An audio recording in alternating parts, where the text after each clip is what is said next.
Resikonya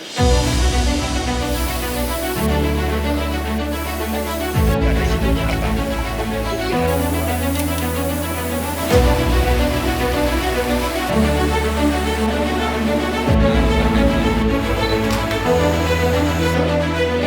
Di dalam alat ini.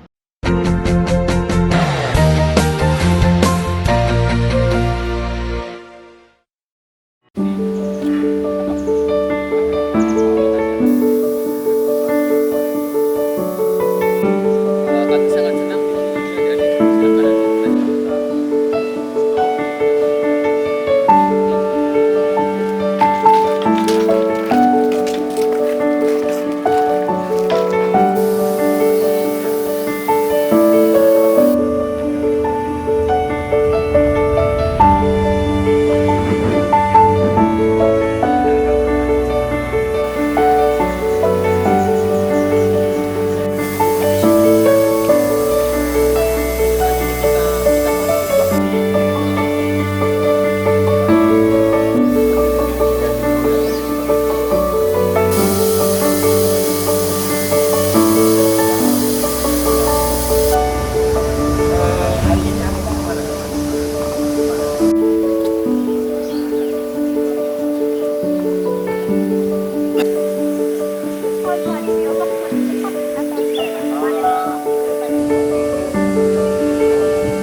Assalamualaikum warahmatullahi wabarakatuh.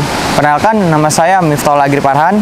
Dan saya Irma Purnamasari. Kami dari Badan Eksekutif Mahasiswa Fakultas Kelautan dan Perikanan Universitas Syahkuala.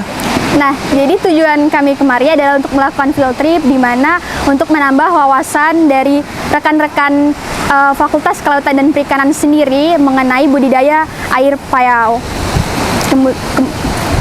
Pesan dan kesan kami, yang pertama dari saya itu untuk alat dan fasilitas budidaya sangat memadai dan sangat lengkap. Cuman untuk pesan saya, ada beberapa alat ataupun juga fasilitas yang mungkin perlu diperbaikin untuk menunjang fasilitas penelitian baik dari mahasiswa ataupun juga petani budidaya masyarakat. Kalau dari saya sendiri, pesannya saya sebagai prodi ilmu kelautan yang emang tidak berkecimpung di budidaya perairan, saya merasa terbantu dan menambah sedikit wawasan saya mengenai budidaya air payau. Dan kemudian juga kalau untuk pesan saya untuk BPAP sendiri lebih banyak lagi untuk melakukan kerjasama dengan mahasiswa baik pun masyarakat agar kedepannya bisa sama-sama bersinergi untuk memajukan budidaya air payau sendiri. Kami ucapkan terima kasih kepada Kepala Balai Perikanan Air Payau Ujung Bate dan juga koordinator lapangan yang telah membimbing dan membantu kami untuk mensukseskan acara field trip kami. Sekali lagi kami ucapkan terima kasih. Wabillahi taufiq wal hidayah. Wassalamualaikum warahmatullahi wabarakatuh. BPAP Jroh.